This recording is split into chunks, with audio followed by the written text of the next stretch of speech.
The world is beautiful.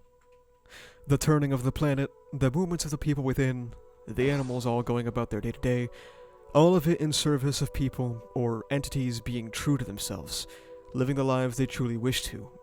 Believe it or not, I just described the ideology of one of the most hated characters in ReZero, Priscilla Barielle. The character that gets dedicated hate threads on Reddit all the time. The woman known as Arrogant Crimson. Someone who seems hot-headed, who seems prone to violence, and who seems completely illogical.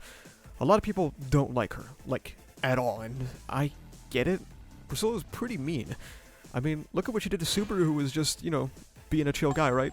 Well, okay, let's focus on that point just a little bit here. Priscilla is mean, but why is she so mean?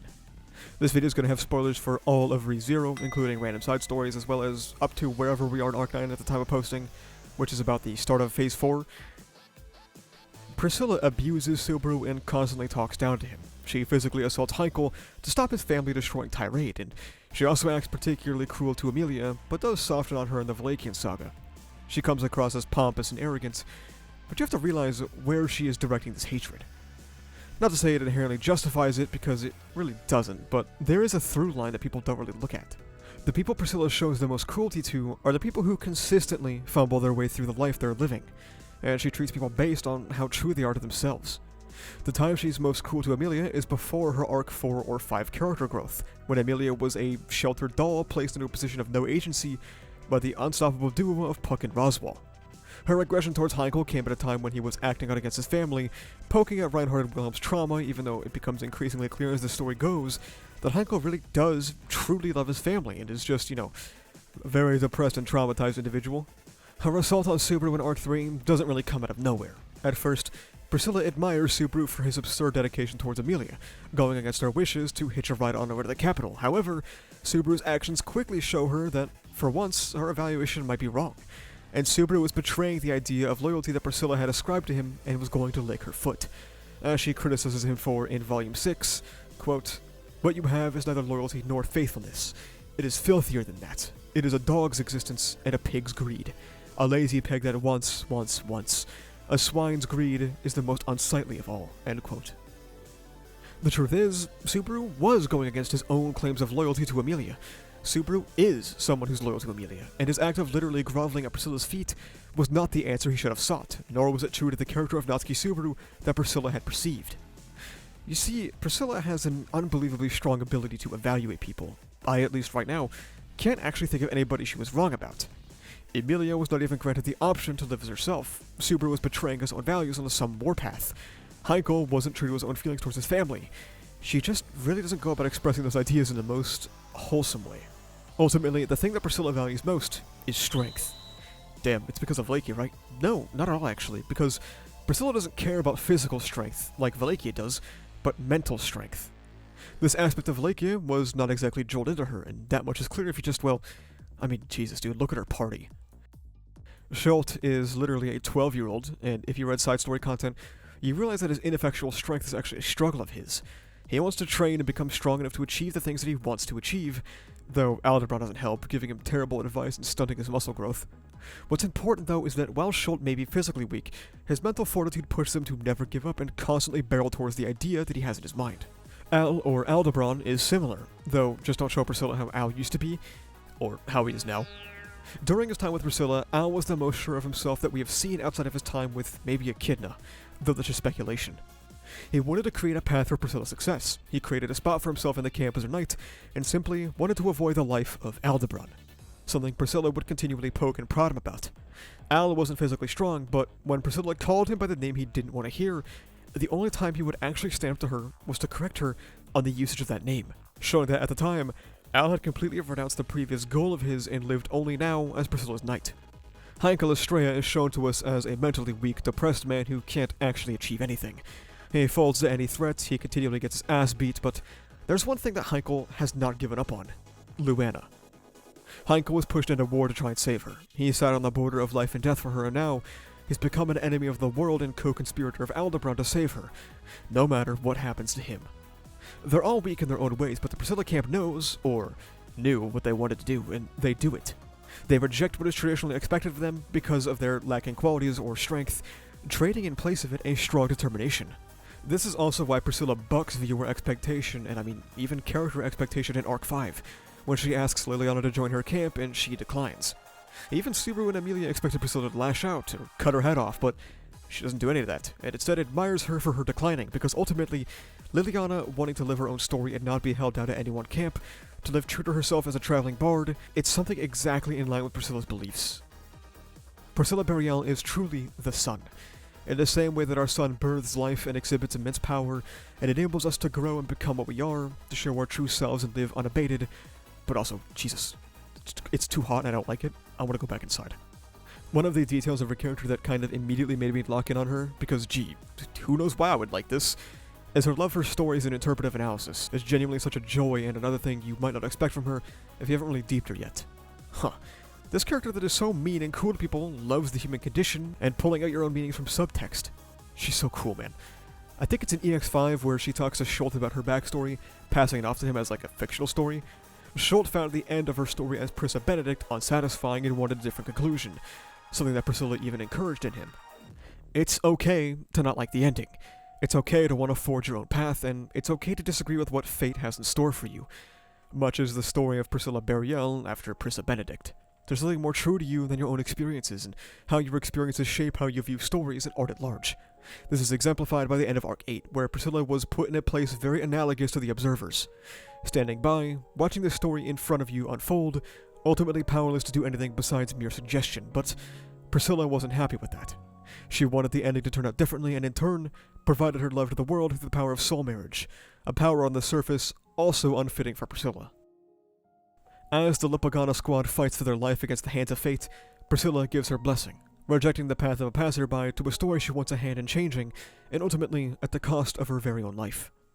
This mentality of Priscilla's, or ideology, or whatever you want to call it, really comes back full circle by the end of Arc 8, as for the first time, she admires and compliments Natsuki Subaru.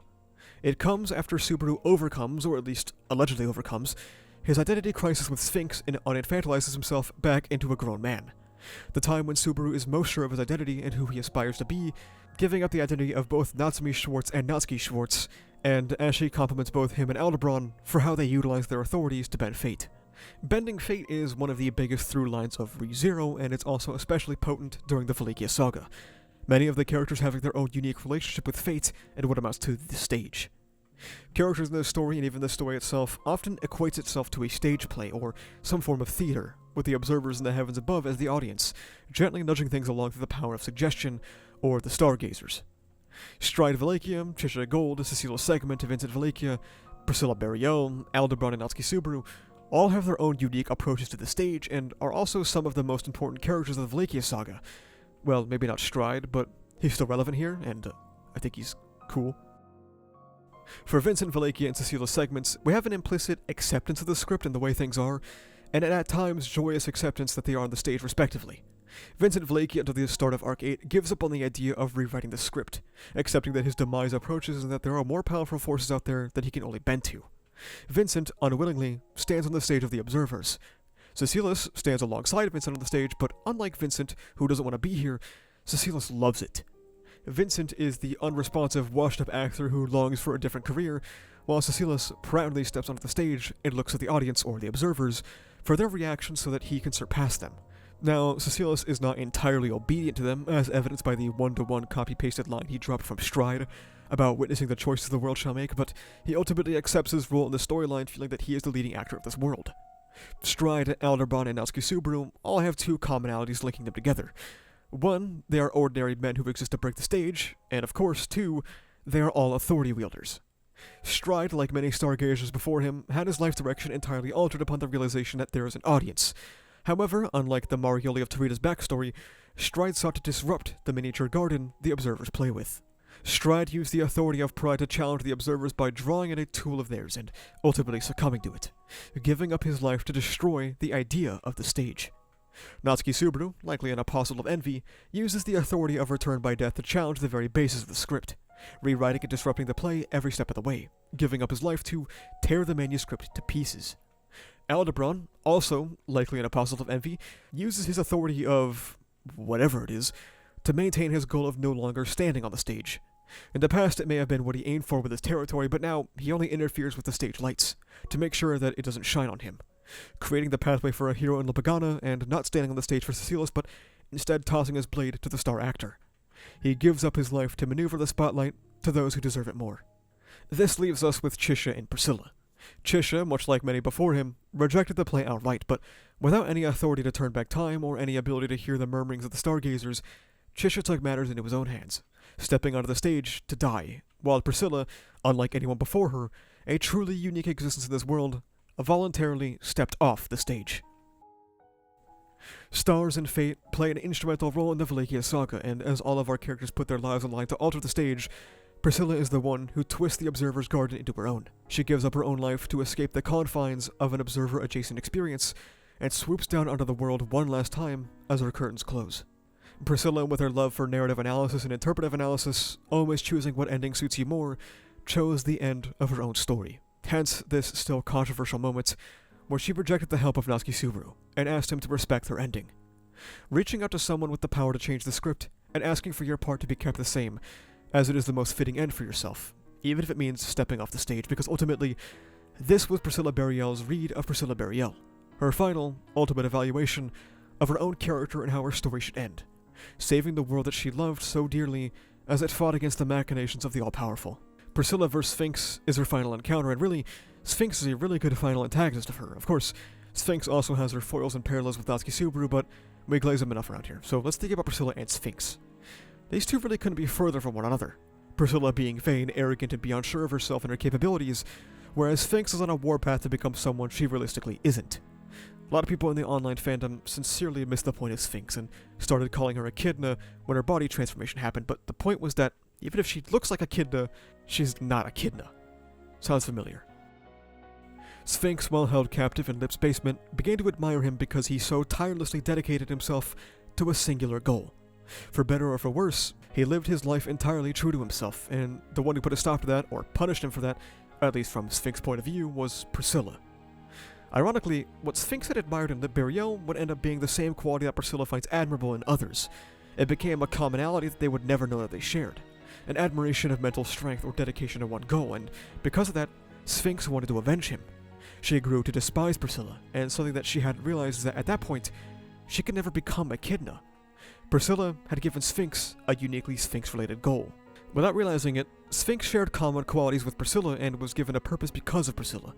Without her intervention, Sphinx never would have truly become Sphinx, and would never see those words from Natsuki Subaru celebrating her birthday, since she finally recognized that she had been birthed as her own unique experience thanks to Priscilla. Lover or hater, Priscilla was true to herself to the very end.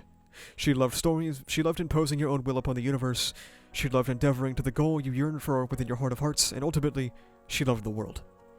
Even though she shows that through cruelty and harsh words, there is in fact no contradiction here. Even if this video doesn't make you like Priscilla, I hope it gives you a new perspective at the very least, and shows that, until the very end, her evaluation of people was truly accurate.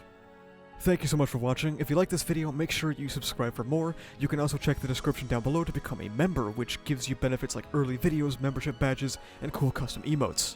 You can join the Discord where we talk about ReZero, Kagurabachi, Jujutsu Kaisen, and all kind of stuff. Additionally, you can go to the channel store and pick up some awesome stickers made by our channel artist, so you can carry the power of Graphia with you on your water bottle. That's about it though. Thank you for watching. See ya.